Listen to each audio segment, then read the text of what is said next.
me beba SCI na me hu se sa Shatta Michy kra no okobufu amafu all attendant etimi apai ne car glass na mo boy sa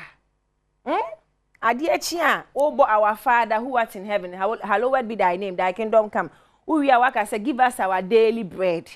na nyame answer prayer na ma daily bread wia na ma ebufuo ama daily bread no aye banche because Shatta Michy kobufu well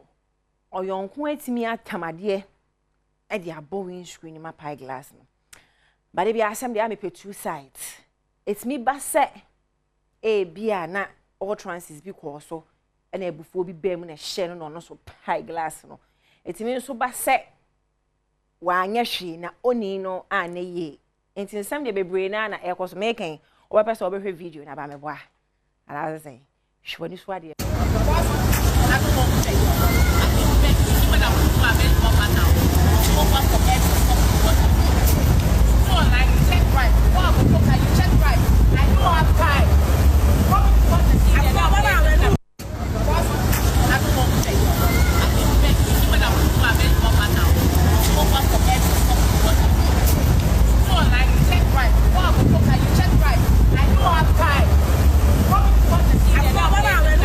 you know, say na a coy na ma menka sim wait ya wantwam.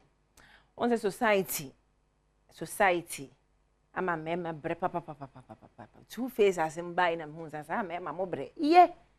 ya de hye mo fan chai e mema bre because society no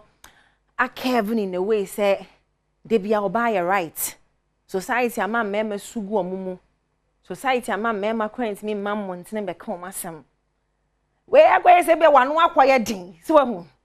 e be wugina wa I know my right I know to say wanu akoye din de bia meka so oba no matter what endi be ma atem tieni ebufo ne bebo say wo chen ne panyi so position say no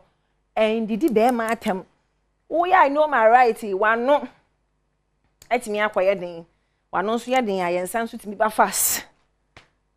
I'm not tolerating violence no never